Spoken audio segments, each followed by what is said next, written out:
Morning, students. Welcome to my online class. Today we are going to study from Vista's book, Chapter 8, Memories of Childhood, Part 1. तो आज हम लोग इसको करने जा रहे हैं मेमोरीज ऑफ चाइल्डहुड। इसके दो भाग हैं।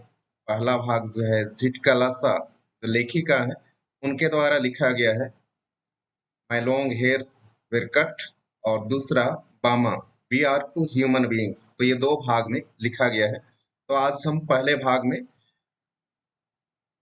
चिटका लासा जो लिखती है उसके बारे में हम लोग आज करने जा रहे हैं, पढ़ने जा रहे हैं। मेमोरीज ऑफ चाइल्डहुड, तो बचपन की यादें। मेमोरीज ऑफ चाइल्डहुड मतलब बचपन की यादें। ये जो दोनों लेखिका है चिटका लासा और बामा, इन्होंने किस तरह से अपने जीवन काल में, चूंकि इन लोग नीचे तबके से थे और किस तरह से उन लोग संघर्ष किए थे, उन पर किस तरह से अत्याचार किया जा रहा था और उसके लिए उन्होंने आवाज उठाई थी, विद्रोह किए थे, और उसी के बारे में उनका वर्णन यहाँ पर किया गया है। तो ये दोनों ही जो पाठ है उनका एक आत्मकथा है, उनके द्वारा, खुद के द्वारा बताई गई कहानी ही यहाँ हम लोगों को दिया गया है कि कैसे उन पर अत्याचार किया जाता था। तो आज हम लोग देखने जा रहे हैं झिटका लासा एंड बामा। बिफोर यू रीड, इससे पहले कि हम लोग पढ़ें, बिफोर यू रीड मतलब इससे पहले कि हम लोग पढ़ें, this unit presents autobiographical episode. तो ये जो यूनिट है, ये जो पार्ट है, प्रस्तुत करता है मतलब हम हमारे सामने ऑटोबायोग्राफिकल, ये ऑटोबायोग्राफिकल, इसका अर्थ तो आपको पता होगा। ऑटोबायोग्राफिकल का अर्थ होता है आत्मकथा, या तो स्वयं के द्वारा जो बताया जाता है या अपनी जीवनी जो बताया जाता है उसको कहा जाता है autobiographical episodes from the lives of two women lives of two women from marginalized communities who look back on their childhood। ये जो दो आत्मकथा प्रस्तुत किया गया है, कुछ ऐसे दो महिलाओं का आत्मकथा है जो कि नीचे तबके से बिलोंग करती हैं। मार्जिनालाइज्ड मतलब जिसको हम कह सकते हैं, मतलब पिछड़ा वर्ग, या तो अछूत कह सकते हैं, ऐसे शब्द का प्रयोग कर सकते हैं। मतलब ये जो दोनों महिलाएं थी नीचे तबके से थी, कम्युनिटी मतलब नीचे तबके के समुदाय से थी। who look back on their childhood, जो कि अपने बचपन के दिनों को वो याद करती हैं, and reflect on their relationship with the mainstream culture, और वे रिफ्लेक्ट मनन चिंतन करती हैं कि उसका जो उनका संबंध कैसे रहा है इनके साथ मेन स्ट्रीम कल्चर, जो वहाँ का मुख्य धारा की जो संस्कृति है उनके साथ उनका संबंध कैसे रहा है। कि लोग नीचे तबके के लोगों को किस तरह से हीन भावना से उनको देखते हैं या टीका टिप्पणी करते हैं, या तो अपने संस्कृति को उनके ऊपर थोपते हैं, और उनके साथ इनका संबंध कैसे रहा है उनका वो वर्णन करती हैं, बताती हैं। The first account is by an American Indian woman born in the late 19th century। और जो पहला कहानी है, पहला जीवनी है, the first account, पहली जो जीवनी है, is by an American independent Indian woman। तो पहला कहानी किसके बारे में है? American Indian woman. तो यहाँ अमेरिकन इंडियन वुमन, इसको आपको अच्छी तरह से समझने की बात है। अमेरिकन इंडियन वुमन, तो बहुत सारे लोग इसको इस तरह से समझते हैं या तो गलत एक्सप्लेनेशन करते हैं, इसका गलत वर्णन करते हैं। यहाँ इंडियन का अर्थ हम लोग भारत से निकालते हैं, तो यहाँ इंडियन का अर्थ भारत से कोई लेना देना नहीं है। अमेरिकन इंडियन वुमन का अर्थ होता है वहाँ के जो इंडिजिनस लोग हैं, वहाँ के जो ओरिजिनल लोग हैं अमेरिका के, तो साउथ अमेरिका या तो नॉर्थ अमेरिका या सेंट्रल अमेरिका, वहाँ के जो ओरिजिनल लोग हैं, वहाँ के जो नेटिव लोग हैं, उनको कहा जाता है अमेरिकन इंडियन। उनको कहा जाता है अमेरिकन इंडियन। तो कुछ लोग बोलते हैं कि इनका मतलब जो अनसेस्टर्स थे, पूर्वज थे, हम लोग भारत में जन्मे थे। ऐसे कोई बात नहीं है, लेकिन वहाँ के जो नेटिव लोग हैं, वहाँ के ओरिजिनल लोग हैं, कहाँ? अमेरिका के लोग, उनको कहा जाता है अमेरिकन इंडियन वुमन। बोर्न, तो जहाँ उसका जन्म हुआ था कब? लेट 19th सेंचुरी, तो वहां इनका जन्म हुआ था 19th सेंचुरी के लगभग। The second is by a contemporary Tamil Dalit writer, और जो दूसरा है वो कॉन्टेम्पररी। कॉन्टेम्पररी का अर्थ होता है समकालीन मतलब दोनों लगभग एक ही समय के थे, जो दोनों लेखिका है एक ही समय के थे, और ये तमिल दलित राइटर है, तमिलनाडु की रहने वाली है और एक दलित लेखिका है। तो इसके बारे में हम लोग भी पढ़ेंगे। तो हम लोग पढ़ लेते हैं अभी जिटका लसा के बारे में। Gertrude Simmons Bonin, born in 1876, was an extraordinarily talented and educated Native American woman. तो यहाँ बोला गया है इसका वास्तविक नाम क्या है? जो जिटका लसा है उसका वास्तविक नाम है Gertrude Simmons Bonnin. Gertrude Simmons Bonnin ये इसका वास्तविक नाम है। जिस तरह से अधिकतर हम देखते हैं जो बड़े-बड़े लोग होते हैं अपना वास्तविक नाम न रख करके जिसको लोग आसानी से याद कर सकें ऐसा कुछ नाम रखते हैं। तो हमारे देश में भी हम अगर सोनिया गांधी बोले तो सोनिया गांधी उसका ओरिजिनल नाम नहीं है, लेकिन उसका और कुछ नाम है। तो उसी तरह से ये झिटका लसा उसका जो वास्तविक नाम है वो है गर्ट्रूड सेमिन्स बोनिन और इसका जन्म हुआ था 1876 में। वॉज एन एक्स्ट्रा ऑर्डिनरीली मतलब असाधारण रूप से वो बहुत ही योग्य थी, प्रतिभाशाली थी, टैलेंटेड योग्यता था, प्रतिभा था उसमें, एंड एजुकेटेड और बहुत ही शिक्षित नारी थी। नेटिव अमेरिकन वुमन और ये कहाँ की थी? अमेरिका की रहने वाली थी। ओरिजिनली फ्रॉम कहाँ से थी वो? अमेरिका से थी। Who struggled and triumphed in time when severe prejudice prevailed towards Native American। तो वो बहुत ही संघर्ष की एंड ट्रायम्फ और बहुत सारे संघर्ष में उसको सफलता भी मिली, जीत भी मिली। ट्रायम्फ का अर्थ होता है जीत हासिल करना। इन टाइम उस समय when severe prejudice prevailed जब सब तरफ बहुत ही अधिक भयानक अज्ञानता फैला हुआ था।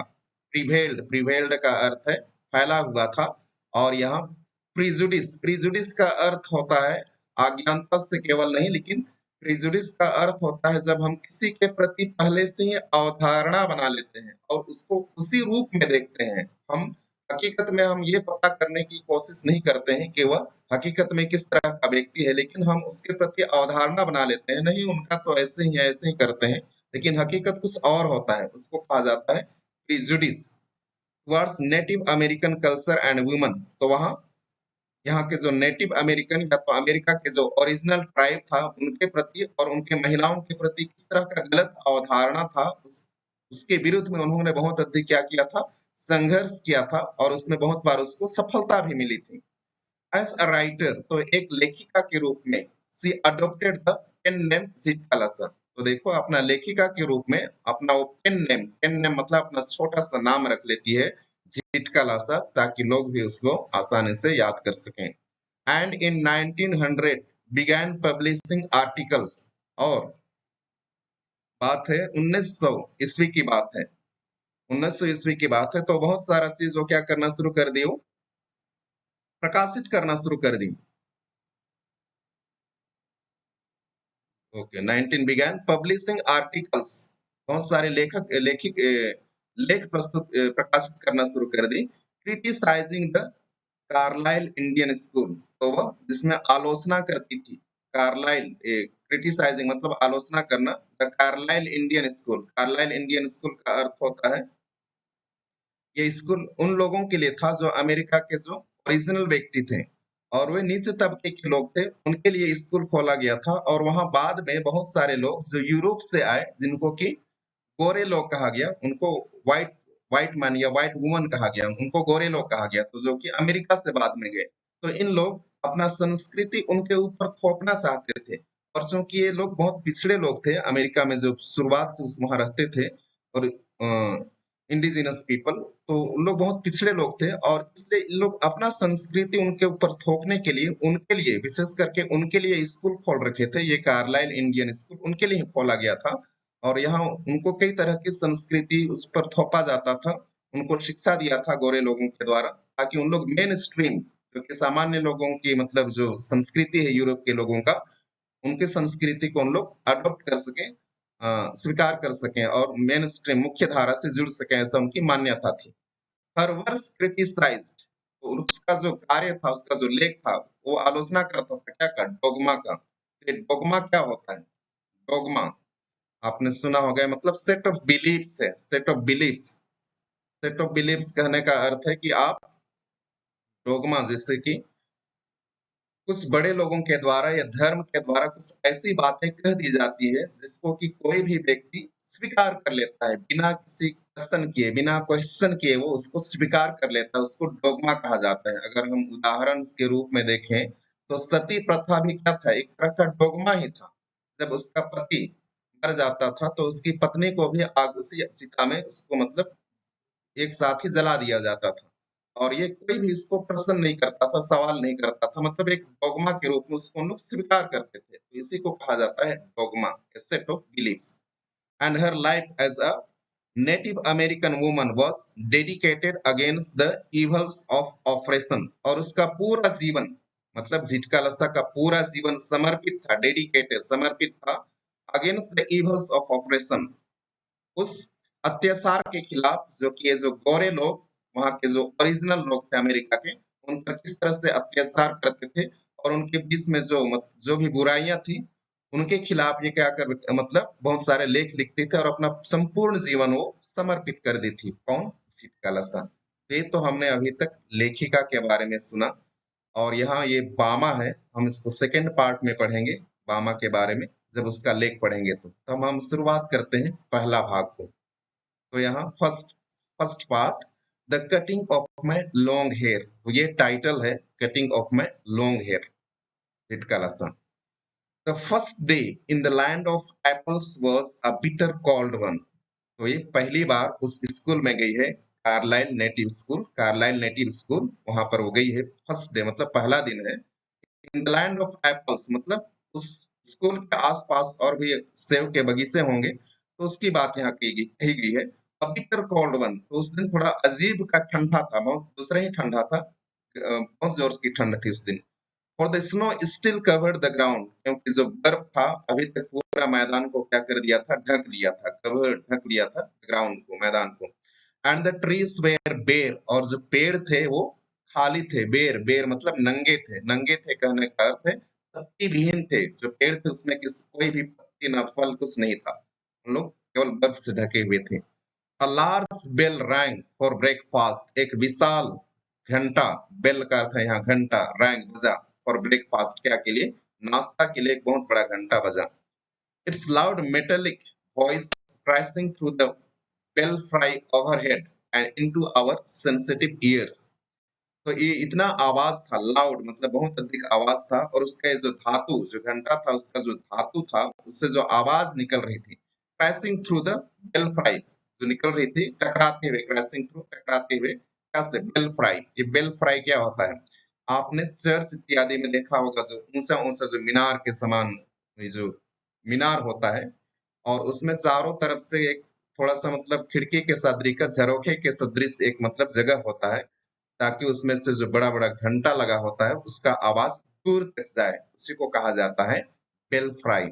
ओवरहेड, जो कि सिर के ऊपर बहुत ऊंची मीनार बना होता है, और उसमें मतलब घंटा लगा होता है, तो वहां से हमारे सिर के ऊपर से वो आवाज आ रही थी। And into our sensitive ears, मतलब क्योंकि ये बच्चे हैं, स्कूल में हैं, और उनका जो कान है बहुत ही नाजुक है, तो बहुत ही संवेदनशील कानों से टकरा रहा था ये आवाज आकर के, सेंसिटिव मतलब बहुत ही संवेदनशील कानों से आकर के ये जो धातु से और बेल फ्राई से जो आवाज निकल के आ रहा था वो उनके नाजुक कानों से टकरा रहा था।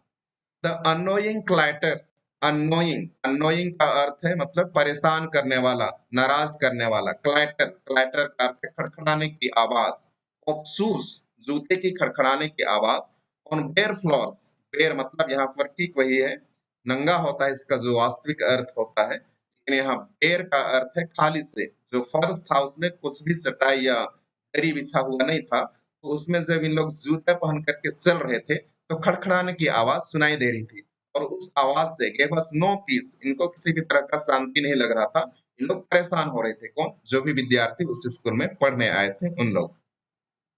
The constant clash of harsh noises with an undercurrent of many voices murmuring an unknown tongue, the constant मतलब लगातार जो टकराव हो रहा था, क्लैश मतलब लगातार जो टकरा रहा था क्या, हार्श नॉइज, बहुत ही ऊंची आवाज, शोरगुल जो कि बार बार टकरा रहा था, क्योंकि बहुत सारे वहां पर बच्चे भी हैं और घंटे की आवाज भी आ रही है। तो ये जो शोरगुल टकरा रहा था, एक लहर के समान, अंडर करंट, करंट का अर्थ होता है एक लहर के समान, ऑफ मेनी वॉइसेस, बहुत सारे आवाज का, मरमरिंग जो कि बुदबुदाने की जैसे सुनाई दे रहा था। मरमरिंग मतलब बड़बड़ाना या तो बुदबुदाना। एन अननोन टंग, अननोन टंग का आपको याद रखना होगा। ये अननोन टंग क्या है, एक तरह का एक फ्रेज है। अननोन टंग का अर्थ है उस जो भाषा, अननोन टंग मतलब जो ऐसे उन लोग भाषा बोल रहे थे जिसको कि लेखिका नहीं समझ पा रही थी। तो मेन जो है वो इंग्लिश ही भाषा होगी, क्योंकि लेखिका को उस समय तक अच्छी तरह से इंग्लिश नहीं आती थी। तो इसलिए बोला गया है कुछ ऐसी भाषा में उन लोग बोल रहे थे जो कि मुझको समझ में नहीं आ रहा था। Made a bed lamp which within which I was securely tight. और इस तरह से ये जितने भी आवाज आ रहे थे उस कमरे को मतलब एक पागल खाना की तरह बना दिए थे। बेड लैम्प, बेड लैम्प मतलब एक तरह का पागल खाने की तरह उस कमरे को बना दिए थे, उस स्कूल को बना दिए थे। विद इन विच, और जहां पर मैं, आई वॉज सिक्योरली टाइट, बहुत सुरक्षित तरीके से मेरे को रखा गया था। सिक्योरली मतलब सुरक्षित, टाइट मतलब टाइट तो होता है बांधना होता है, लेकिन यहाँ पर लेखिका बहुत किसी सुरक्षित तरीके से उसको रखा गया था उस स्कूल में, क्योंकि वो वहां से भागने का उसको कोई चांस नहीं था, वहां से वो नहीं भाग सकती थी, नहीं निकल सकती थी। And though my spirit tore itself in struggling, हालांकि उसका जो आत्मा था वो मतलब संघर्ष कर रहा था उस परिवेश से, उस परिस्थिति से निकलने के लिए, फॉर इट्स लॉस्ट फ्रीडम, क्योंकि उसको जो स्वतंत्रता था अपनी माँ के साथ जब झिटका थी, तो कितनी आजादी थी, कितनी स्वतंत्रता थी, लेकिन उसको तो ऐसा लग रहा है कि कोई पागल खाने में आकर के मैं फंस गई हूँ। और इसलिए उसकी आत्मा भी अपनी आज खोई हुई आजादी को प्राप्त करने के लिए वो बहुत अधिक क्या कर रहा था, संघर्ष कर रहा था। ऑल वॉज यूजलेस, लेकिन सब चीज क्या था, व्यर्थ था, किसी काम का नहीं आ रहा था, उसका संघर्ष करने का कोई काम नहीं था, कोई काम नहीं आ रहा था यहाँ पर। मैं सोचता हूँ यहाँ तक आपको समझ में आ गया होगा। आगे हम देखते हैं। A pale face woman with white hair. तो यहाँ पेल फेस, पेल फेस का अर्थ होता है पीला चेहरा। तो इसका शाब्दिक अर्थ है पीला चेहरा, या तो जिसके चेहरे पर खून कम होता है और जिसका मतलब किसी भी तरह का एक्सप्रेशन नहीं होता है, उसको कहा जाता है हकीकत में पेल फेस। लेकिन यहाँ पर चूंकि ये यूरोपियन महिला है और इसलिए व्हाइट वुमन से इसका संबंध है। व्हाइट वुमन मतलब एक गोरे, गोरी महिला, गोरी महिला विथ व्हाइट हेयर, जिसका बाल सफेद है। केम अप आफ्टर अस, वह हम लोगों के पीछे आ गई। केम अप आफ्टर अस मतलब लेखिका बता रही है कि वह हमारे पीछे आ गई। We were placed in a line of girls, और हम लोगों को प्लेस्ड मतलब रखा गया, प्लेस का अर्थ है रख देना, हम लोगों को रख दिया गया, लड़कियों के लाइन में हम रख दिया गया। who were marching into the dining room, जो कि आगे बढ़ रहे थे। मार्चिंग मतलब बढ़ना, आगे बढ़ रहे थे। कहाँ बढ़ रहे थे? into the dining room, जहाँ पर लोग बैठ करके खाना खाते हैं, वहां पर इन लोग आगे बढ़ रहे थे लाइन में कतारबद्ध। These were Indian girls, और ये सभी अमेरिका के नेटिव नेटिव महिलाएं थी, अमेरिका की नेटिव लड़कियां थी, सॉरी महिलाएं नहीं, वहां की नेटिव लड़कियां थी। यहाँ इंडियन गर्ल्स का मतलब भारतीय लड़कियों से नहीं है, लेकिन अमेरिका का जो ओरिजिनल ट्राइब है, इंडिजिनस पीपल है, उससे बात, उसकी बात यहाँ कही गई है। तो यहाँ इंडियन मतलब हम भारत देश से यहाँ आप समझने की गलती मत कीजिए। तो दीज वेर इंडियन गर्ल्स मतलब ये अमेरिका की ओरिजिनल लड़कियां थी। इन स्टिप शूज, जो स्टिप मतलब जो कि स्कूल में जो शूज प्रोवाइड किया जाता है, जो जूता प्रोवाइड किया जाता है, वो बहुत ही कड़ा जूता था, उसको पहने हुए थी। एंड क्लोजली क्लिंगिंग ड्रेस, और उनका जो ये जो ड्रेस था, यूनिफॉर्म था, वो बहुत ही क्या था, क्लोजली क्लिंगिंग मतलब बहुत नजदीक से, मतलब सटा हुआ था, उनके शरीर से सटा हुआ था, मतलब बहुत अधिक टाइट फिटिंग था। जो यूनिफॉर्म उन लोग पहने हुए थे वो बहुत ही टाइट फिटिंग था, बहुत चुस्त पहने हुए थे। The small girls wear slipped aprons and single hair, और जो छोटी लड़कियां थी वेयर स्लिप, उन लोग आस्तीन का एप्रन पहने हुए थे। एप्रन आपने देखा होगा होटल इत्यादि में, जो वहाँ के जो बावर्ची होते हैं, कुक होते हैं, अपने कपड़ों को बचाने के लिए उसके ऊपर एक तरह का और कपड़ा लगा लेते हैं, कंधे से लटकता रहता है। तो हम छोटे बच्चों को भी देखते हैं कि उस तरह से फ्रॉक या जो फुल पैंट है वो कंधे से लगा करके उन लोग पहनते हैं, तो उसको कहा जाता है sleeved aprons. And single hair, और उनका जो बाल था वो क्या था, कान तक ही था, कान तक उनका बाल था, मतलब लंबा बाल उनको रखने की अनुमति नहीं थी, उनके बाल को काट दिए गए थे, उनका बाल छोटा था, कान तक था, जैसे कि हम बॉब कट बोलते हैं। तो सिंगल हेयर मतलब उनका बाल जो है कान तक ही था, छोटा छोटा बाल था उनका। As I walked noiselessly in my soft moccasins, और जैसे ही मैं अंदर मतलब गई, वॉक मतलब चलती हुई गई, noiselessly बिना आवाज किए, नॉइज का अर्थ होता है आवाज, लेकिन noiselessly मतलब बिना आवाज किए, in my soft moccasins, moccasins का अर्थ होता है ठंड के दिनों में जो जूती आती है बहुत ही नरम कोमल होता है और ठंड से हमको बचाता है, रुई इत्यादि का लगा होता है, तो उसको वह पहने हुई थी और उससे किसी भी तरह का आवाज नहीं निकल रहा था। I felt like sinking to the floor, और इसीलिए लेखिका को सिंकिंग टू द फ्लोर, ये एक मुहावरा है, सिंकिंग टू द फ्लोर, उसको बहुत अधिक शर्मिंदगी महसूस हो रही थी। हम लोग को आगे पता चलेगा कि लेखिका को क्यों अधिक, बहुत अधिक अपमानित मतलब महसूस हो रहा था, उसको क्यों अधिक इतना शर्म महसूस हो रहा था। तो उसको वो जैसे ही फ्लोर में फर्श में चल रही है, उसको बहुत अधिक लज्जा लग रहा है, शर्म लग रहा है। और my blanket had been stripped from my shoulders, तो देखो यहाँ पर क्यों उसको शर्म आ रहा था। फॉर माई ब्लैंकेट, ब्लैंकेट का जो वास्तविक अर्थ तो होता है कंबल होता है, लेकिन उस कंबल से इसका अर्थ यहाँ कुछ भी लेना देना नहीं है। यहाँ पर ये बात कही गई है कि जो लड़कियां अपने ऊपर, हमारे भारत देश में अधिकतर उन लोग चुन्नी रखती हैं अपने कंधे पर, तो वहां पर इन लोग कुछ रिलीजियस सिंबल के रूप में या तो अपने ट्राइब को आइडेंटिफाई करने के लिए उन लोग कुछ स्कार्फ का प्रयोग करते थे, अपने कंधे में कुछ कपड़ा रखते थे, उसको भी हटवा दिया गया है। स्ट्रिप्ट मतलब हटा दिया गया है, उतार दिया गया है, स्ट्रिप मतलब उतार लेना। फ्रॉम माई शोल्डर्स, मेरे कंधे से, शोल्डर का अर्थ होता है कंधे से, तो लेखिका के कंधे से जो स्कार्फ था या चुन्नी के समान जो कपड़ा रखी हुई थी, को हटा दिया गया है और इसी कारण से उसको बहुत अधिक शर्म महसूस हो रहा है, बेइज्जती महसूस हो रहा है। I looked hard at the Indian girls, तो बोलती है मैं बहुत सख्त तरीके से उन अमेरिकन नेटिव लड़कियों को देखी। इंडियन गर्ल्स मतलब हाँ, अमेरिकन नेटिव लड़कियों को मैं बहुत ही सख्त दृष्टि से देखी। who seemed not to care that they were even more immodestly dressed than I, क्योंकि उनको ऐसा प्रतीत हो रहा था, who seemed मतलब ये लड़कियों को कुछ भी फर्क नहीं पड़ रहा था, not care that they were even more immodestly dressed than I, क्योंकि उन लोग जो जिस तरह का ड्रेस पहने थे वो बहुत ही निर्लज था, immodestly मतलब बहुत ही निर्लज था, अश्लीलता के समान था, शिष्टता उसमें कुछ कतई नहीं था। और इस तरह के उन लोग कपड़े पहने हुए थे, जो कि मैं कपड़े पहने हुई थी उससे भी बहुत अधिक क्या था, अश्लीलतापन था, फुहड़पन था, और इसलिए मैं उनको मतलब कड़े रूप में मतलब गुस्से से उसको लेखिका उनको देखती है। In their tightly fitting clothes, उन लोग इतना अधिक चुस्त कपड़े पहने हुए थे कि मतलब देखने में ही भद्दा लग रहा था, टाइट कपड़े पहने हुए थे, और इसलिए उनको एक थोड़ा सा बहुत सख्त नजरों से लेखिका देखती है, क्योंकि उनको इस कपड़े से किसी भी तरह का फर्क नहीं पड़ रहा था उनको।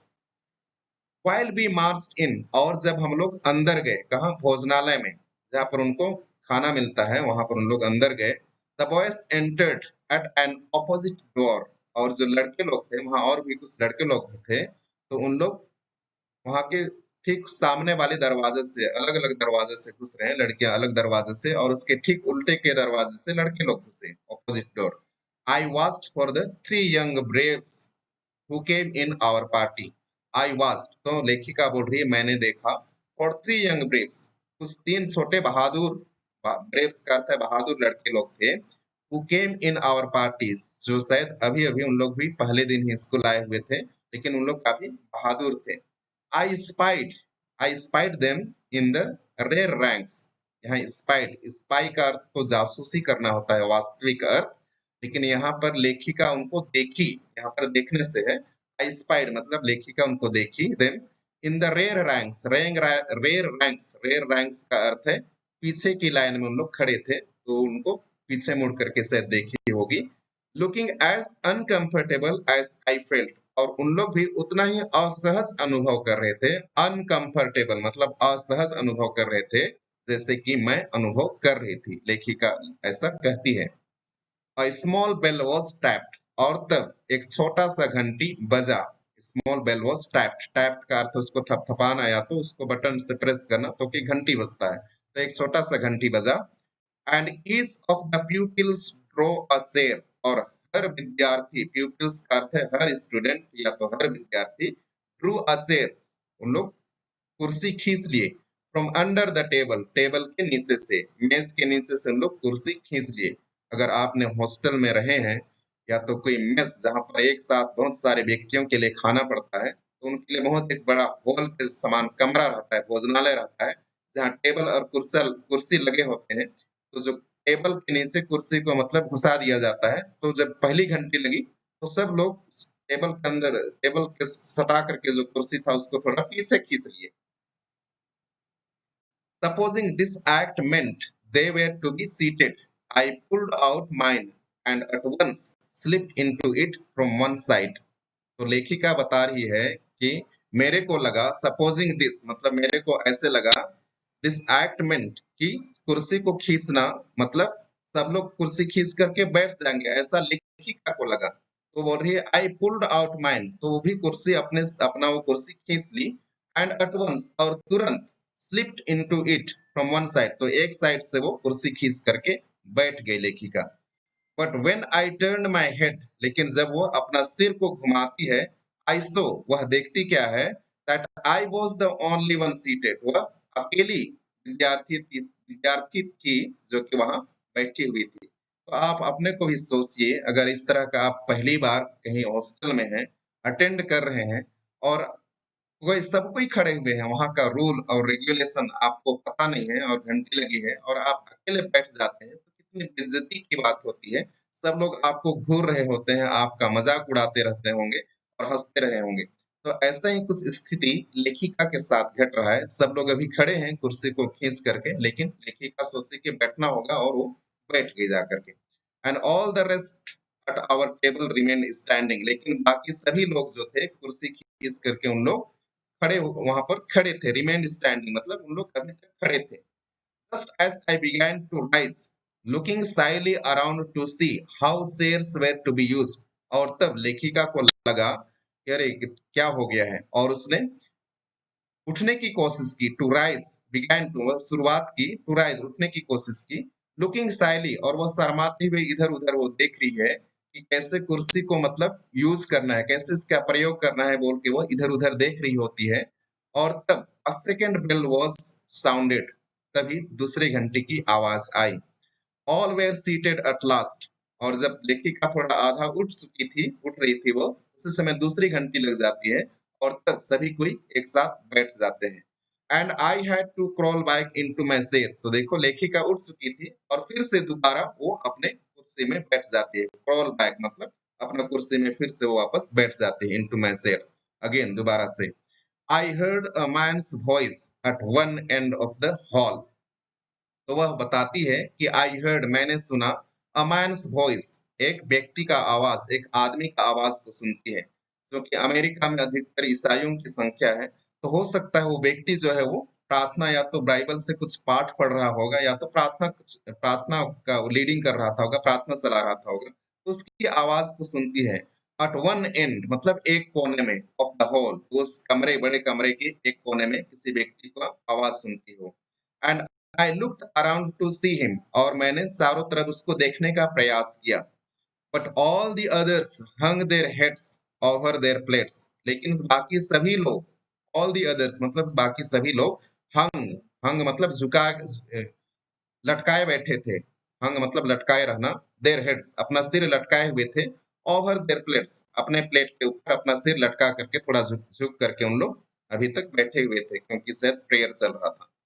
As I glanced at the long chain of tables, और जैसे ही मैंने देखा, glance का अर्थ है देखना, और the long chain of tables, क्योंकि वो जो हॉल है और बहुत सारे लोगों का मतलब हॉस्टल है, बहुत सारे विद्यार्थी होंगे वहां, तो ये जो टेबल था, बैठने की कुर्सी और टेबल खाने के लिए सजाया हुआ था, वो लंबी कतार थी, लॉन्ग चेन ऑफ टेबल्स मतलब टेबल की लंबी कतार थी। आई caught the eyes of pail face woman upon मी, तब उसी समय लेखिका की नजर किस पर पड़ी, उस पेल फेस व्हाइट वुमन पर पड़ी, जो कि इसको मतलब देख रही थी। ये क्या कर रही है, उस महिला उसको देख रही थी, किसको, लेखिका को। आई caught the eyes of pail face woman upon मी, मतलब ऐसा वो इधर उधर झांक रही थी कि सब लोग प्रेयर चल रहा था और सब लोग सिर झुका करके प्लेट के पास हम लोग बैठे हुए थे, प्लेट के ऊपर प्लेट के पास बैठे हुए थे और लेखिका जो है सो कि पहली बार गई है और इधर-उधर वो ताक रही थी और उस समय चूँकि ये हॉस्टल वार्डन होगी गौरी महिला या तो व्हाइट वुमन हम बोल सकते हैं, गौरी महिला जो है वो हॉस्टल वार्डन होगी, तो उसकी नज़र लेखिका पर पड़ती है upon me. Immediately I drop my eyes तो अचानक से वो देखी कि उसकी नज़र उसकी लेखिका पर पड़ गई, तो तुरंत ही इमीडिएटली मतलब तुरंत ही आई ड्रॉप माय आईज़ वह अपना आँख नीचे को झुका लेती है। तो हम लोगों को भी स्वाभाविक है, हम किसी की नज़र हम पर पड़ती है, या तो सब लोग सिर झुका करके बैठे हुए हैं, सुन रहे हैं उसका प्रवचन को, उस आदमी के प्रवचन को और मैं इधर-उधर ताक रहा हूँ, तो मतलब स्वाभाविक है अगर उस किसी वार्डन की नज़र मेरे ऊपर पड़ गई, तो मैं भी अपना आँख झुका लूँगा। तो लेखिका के साथ भी ऐसा ही हुआ। वॉन्डरिंग तो उसको आश्चर्य होता है, why I was so keenly watched by the strange woman. वो आश्चर्य होता है कि क्यों मेरे को बड़ी उत्साह से कीनली मतलब बड़ी उत्साह से मेरे ऊपर देखा जा रहा है, वॉच मतलब मेरे को देखा जा रहा है इस अजनबी महिला के द्वारा, स्ट्रेंज वुमन मतलब अजनबी महिला के द्वारा। जैसे कि मैं शुरुआत में ही बताया, ये जो स्कूल है कार्लाइल इंडियन स्कूल, ये मतलब उन वहाँ के अमेरिका के जो ट्राइब है, उनको मुख्य स्ट्रीम से मुख्य धारा से जोड़ने के लिए गोरे व्यक्तियों के लिए द्वारा या तो ये जो यूरोप से कुछ लोग आए हुए हैं, वो अपना संस्कृति थोपना चाहते हैं, तो अपना संस्कृति को उनको सिखाने के लिए, अपना जो भी रीति-रिवाज है उसको सिखाने के उनको यहाँ पर सिखाते हैं। तो यहाँ पर पहला तो हमने देख लिया कि खाने-पीने का जो शिष्टाचार है उनके द्वारा उसको उस संस्कृति को उसके ऊपर थोपा जा रहा है। Strange woman the man seized his mutterings तो यहाँ पर आगे क्या होता है वो व्यक्ति जो कि प्रार्थना पढ़ रहा था या बाइबल से कुछ पाठ पढ़ रहा था वो अपना पढ़ना खत्म करता है सीज्ड मतलब खत्म करना सीज्ड का अर्थ है खत्म करना इस मटरिंग अपना बड़बड़ाना का आवाज इस तरह के सुनाई दे रहा था उसको खत्म करता है and then a third bell was tapped और उसके बाद तीसरा घंटी लगती है Everyone picked up his knife and fork and began eating. और अभी तीसरा घंटे लगा तो सब लोग picked up उठा लिए his knife अपना अपना चाकू and fork fork का अर्थ होता है कांटा चम्मच जो कि मीट इत्यादि खाते हैं तो लोग उसका प्रयोग करते हैं और सब लोग खाना प्रारंभ कर दिए तो लेखिका यहाँ आगे बता रही है आई बिगैन क्राइंग इंस्टेड तो सब लोग अपना खाना खाने प्रारंभ कर दिए तो लेखिका खाने के बदले में वो वहां रोना शुरू कर दी For by this time I was afraid क्योंकि अभी तक उसको अधिक डर समा गया था to venture anything more कि कोई भी और भी मतलब venture का अर्थ है कुछ भी साहसिक कार्य करना या तो कुछ नया करना उसके ऊपर मतलब डर समा गया क्योंकि वो बहुत अधिक बेइज्जती हो चुकी है अपमानित हो चुकी है और इसलिए वो और कुछ नया कुछ नहीं करना चाहती है वो क्या करती है वो रोना शुरू कर देती है But this eating by formula was not the hardest trial in that first day. तो यहाँ लेखिका आगे बता रही है कि खाना खाने का जो तरीका है या जो शिष्टाचार है, जो संस्कृति है, जो व्हाइट मैन लोगों के द्वारा या अंग्रेजों के वहाँ के मतलब जो गोरे लोगों के द्वारा, यही मतलब सबसे बड़ा कठिन परीक्षा या कठिन मुसीबत नहीं था। ट्रायल, ट्रायल का अर्थ है मुसीबत या तो परीक्षा। तो ये सबसे बड़ा मुसीबत या परीक्षा नहीं था।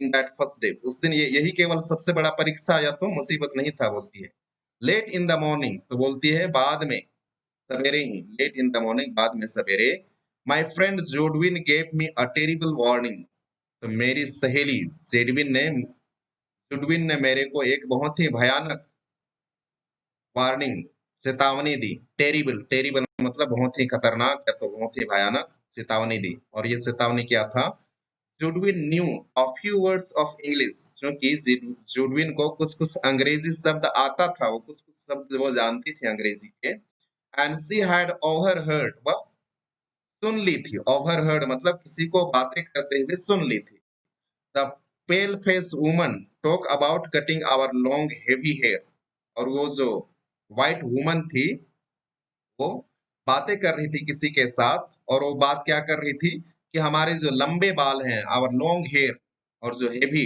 वजनदार जो बाल हैं लंबा बाल होने के कारण वो बाल थोड़ा वजन भी है तो हमारे बालों को उन लोग काटने वाले हैं जितने भी नए नए लोग आए हैं हॉस्टल में उनके बालों को काटा जाएगा ऐसा वो सुनी थी कौन जुडविन और वो बताती है किसको लेखिका को Our mothers had taught us that only unskilled warriors who were captured had their hairs shingled by the enemy.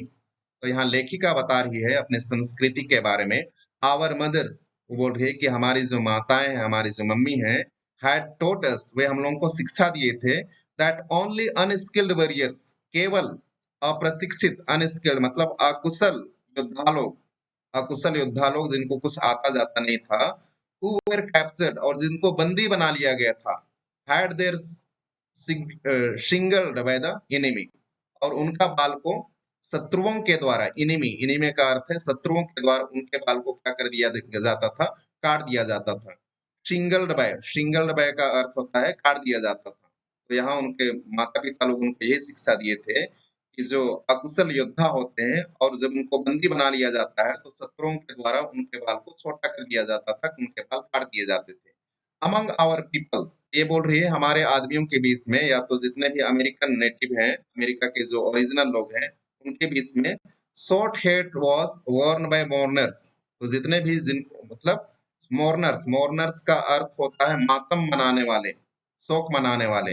तो जिनका भी छोटा बाल होता है, कौन रखते थे, जो मातम मनाने जाते थे, किसी की डेथ हो गई, किसी की मृत्यु हो गई, तो उस शोकाकुल माहौल में जो भाग लेते थे या तुम जो मातम मनाते थे, उनका बाल क्या किया जाता था, छोटा कर दिया जाता था, काट दिया जाता था। एंड सिंगल्ड हेयर बाय कोवार्ड्स, और उनका बाल भी छोटा कर दिया जाता था, जो कि बहुत क्या होते थे, बुज़दिल होते थे, कायर होते थे, डरपोक होते थे। जैसे कोवार्ड्स का अर्थ है बुज़दिल, कायर या तो डरपोक। तो उनके बाल को छोटा कर दिया जाता था। तो कितना इज्जत की बात है ना, इनके संस्कृति में, इनके समाज में लेखिका जिस परिवेश में रहती थी, जिस समुदाय से रहती थी, पिछड़े तबके से रहती थी, उनमें इस तरह का उनके रीति-रिवाज में था कि जितने भी मतलब जो अकुशल योद्धा होते हैं, शत्रुओं के द्वारा उनका बंदी बना लिया जाता है, उनको और उनके बाल काट दिए जाते थे। और दूसरी बात मतलब जो मातम में भाग लेते थे या जो मातम मनाते थे, वो अपना बाल छोटे करवा लेते थे, या तो जो बुज़दिल होते थे, कायर होते थे, डरपोक होते थे, उनका बाल छोटा कर दिया जाता था। लेकिन ये तो लेखिका बुज़दिल नहीं है, बहुत साहसी है और उनके रीति-रिवाज के ही खिलाफ है और इसलिए वो विद्रोह करती है। We discussed our fate some moments, तो बोलती है लेखिका, हम लोग कुछ समय के लिए अपने किस्मत पर बात करते रहे। फेट मतलब उनका भविष्य क्या होने वाला है, उसका उनका किस्मत क्या होने वाला है, इस बात पर दोनों जुडविन और लेखिका बात करती रही। एंड व्हेन जुडविन सेड, और जब जुडविन ने कहा, वी हैव टू सबमिट, कि हम प्रत्येक को क्या करना चाहिए, सरेंडर कर देना चाहिए, मतलब हमको हमारा बाल कटवा देना चाहिए, वो रही जुडविन, बिकॉज दे आर स्ट्रॉन्ग, क्योंकि वो बोलती है कि उन लोग बहुत क्या है, मजबूत है, बड़े बड़े लोग हैं लोग, ऐसा उनका उसका तर्क था जुडविन का, और इसलिए बोलती है कि हम लोग को बाल कटा लेना चाहिए, क्योंकि और भी लोग भी क्या कर लिए हैं, बाल कटा लिए हैं, लेकिन लेखिका जो है वो हार मानने वाली नहीं है, वो झुकने वाली नहीं है। आई रिबेल, वो बोल रही है मैंने विद्रोह कर दिया, मतलब उनकी आज्ञा है कि उनका जो बाल काटने का जो रीति रिवाज है उसके विरुद्ध में वो अपना आवाज उठा रही है। आगे हम देखते हैं, no I will not submit, I will struggle first, I answered, तो लेखिका ने कहा नहीं, मैं सरेंडर नहीं करने वाली हूँ, मैं नहीं झुकने वाली हूँ। आई विल स्ट्रगल फर्स्ट, मैं संघर्ष करूंगी पहले। आई आंसर्ड, मैंने जवाब दिया। आई वास्ट माई चांस, और वह मौके की तलाश खोजती रही। वास्ट माई चांस, चांस का अर्थ है तलाश, ये चांस बोलता हूँ, अवसर ढूंढने लगी वो, उस मौके की तलाश में थी। And when no one notice, और जब कोई भी नहीं देख रहा था, आई डिसअपियर्ड, तो लेखिका लुप्त हो गई, डिसअपियर्ड मतलब लुप्त हो गई, वो भाग गई।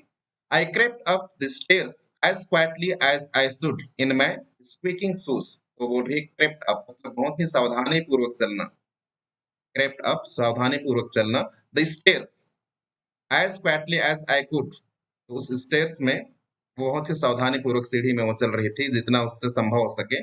इन माय स्क्वीकिंग शूज, क्योंकि उसका जूता बदल दिया गया था उस स्कूल में गई तो, और इसलिए उसका जूता जो था, जो स्कूल में पहनते हैं वही जूता दिया गया था, और उस वो जूता थोड़ा सा चरमराता था, स्क्वीकिंग मतलब चरमराने की आवाज आता था, ची ची करने की आवाज आता था, तो उसको पहन करके वो बहुत ही सावधानी पूर्वक आगे बढ़ रही थी।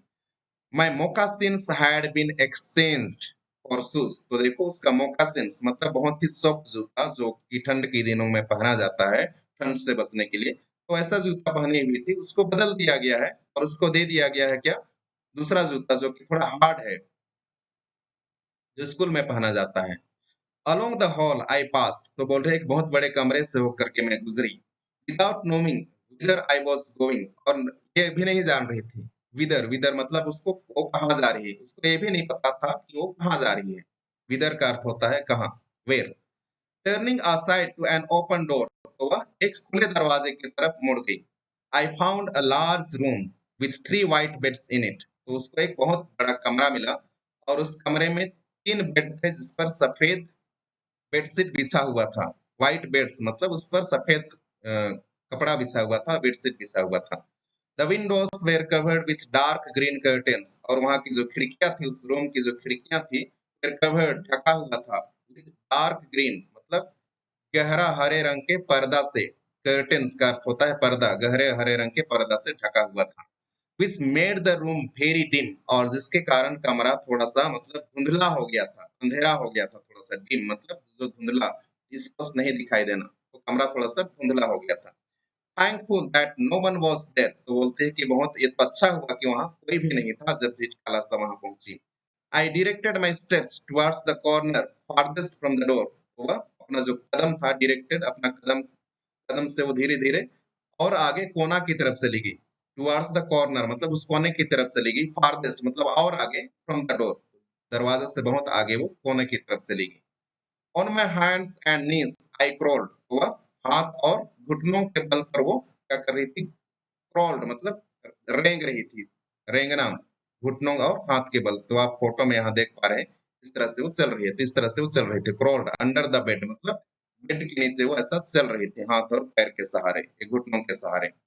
And I settled my self in the dark corner, और इसके बाद मैं अपने आप को समेट ली, सेटल्ड, सेटल्ड का अर्थ है समेट लेना, myself in the dark corner उस अंधेरे कोने में अपने आप को समेट ली। From my hiding place I peered out, मेरे छिपे हुए जगह से, हाइडिंग प्लेस मतलब छिपे हुए जगह से, आई पियर्ड आउट मैं बाहर झांकती थी, पियर्ड का अर्थ होता है झांकना, आउट मतलब बाहर। शडरिंग विथ फियर, डर से कांपते हुए वो बाहर झांकती थी, शडरिंग का अर्थ है डर से, कांपते हुए, डर से कांपते हुए।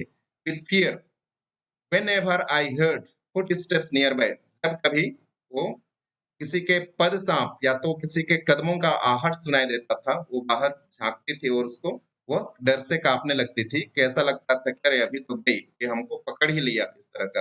तो मैं सोचता हूँ कि हर कोई इंसान जो कि मतलब किसी न किसी के साथ जरूर घर में ऐसा घटना घटा होगा, मम्मी पापा आपको गाली दिए होंगे, तो आप भी ऐसा ही चुपे होंगे, और जब किसी के कदमों की आहट सुनाई देती है तो आपका डर जो है और अधिक बढ़ जाता है।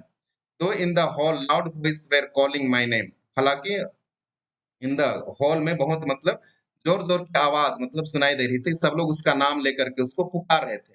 एंड आई न्यू, और मुझको पता था दैट इवन जुडविन, यहाँ तक कि जुडविन भी मेरा नाम ले रही थी, और वो भी मुझको क्या कर रही थी, ढूँढ रही थी, सर्चिंग फॉर मी, वो भी मुझको ढूँढ रही थी। I did not open my mouth to answer, और मैंने अपना मुँह नहीं खोला आवाज़ देने के लिए। Then the steps were quickened and the voice became excited, और तब जो कदमों का आवाज था वो और अधिक तेज हो गया, और आवाज भी और अधिक तेज हो गई, आवाज भी और अधिक बढ़ गया। The sounds came nearer and nearer, तो आवाज बहुत नजदीक और नजदीक आने लगी। Women and girls entered the room, तो महिलाएं और लड़कियां कमरे में प्रवेश कर लीं। I held my breath, मैं अपना सांस रोक करके रख ली। And watched them open closet doors, और उनको जो अलमारी था जिसमें कपड़ा रखा जाता था, क्लोसेट डोर्स मतलब जहाँ कपड़ा रखा जाता था, उसको खोलते हुए देखा। And peep behind large trunks, और उन लोग बड़े-बड़े पेटी के नीचे उन लोग क्या कर रहे थे, झाँक रहे थे। पीप, पीप का अर्थ होता है झाँक रहे थे। बड़े-बड़े जो पेटी था, ट्रंक्स का अर्थ होता है पेटी, उसके पीछे उन लोग झाँक के देख रहे थे। Someone through up the curtains, और किसी ने जो पर्दा था उसको क्या कर दिया, हटा दिया, खिड़की से पर्दा हटा दिया।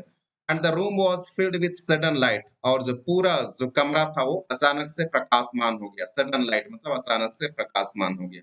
What caused them to stoop and look under the bed, I do not know, क्या उसको ऐसा करने के लिए कहा कि उन लोग झुक गए, है ना, them stood and look under the bed, वो वहां खड़े हो गए और उन लोग नीचे देखने लगे। मैं नहीं जानता हूँ क्या उनको ऐसा करने के लिए कहा, मतलब ऐसा करने के लिए उनके मन में आया।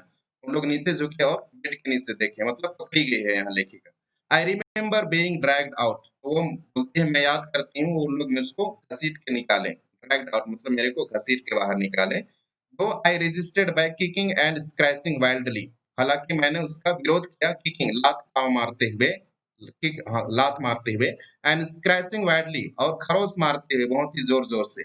इन स्पाइट ऑफ माई सेल्फ, इनके इन सब के बावजूद भी, I was carried downstairs, मेरे को सीढ़ी के नीचे ले जाया गया, and tied fast in the chair, और मेरे को एक कुर्सी से बांध दिया गया। आई क्राउड अलाइड, मैं बहुत जोर-जोर से चिल्लाने लगी। Shaking my head all the while, और मैं अपना पूरा सिर को हिलाने लगी जब तक कि मतलब अनटिल आई फेल्ट, जब तक कि मेरे को अनुभव नहीं हुआ, cold blades of the scissors against my neck, तो मेरे गर्दन के पास में जो कैंची का सीजर्स, सीजर्स का अर्थ होता है कैंची का जो धार होता है, उसका ठंडा का अनुभव मेरे गले के पास नहीं हुआ, तब तक मैं अपना सिर हिलाती रही। And heard them gnaw off one of my thick braids, और मेरे को मतलब पता आवाज सुनी, नो ऑफ मतलब फंसा की आवाज, कटने की आवाज, one of my thick breads, breads मतलब मेरा जो जूड़ा था, चोटी था, उसको कटने की आवाज सुनी। Then I lost my spirit, और तब मैं अपना जो मेरे ऊपर जो जोश था, संघर्ष कर रही थी, मैं उसको गिव अप कर दी, छोड़ दी।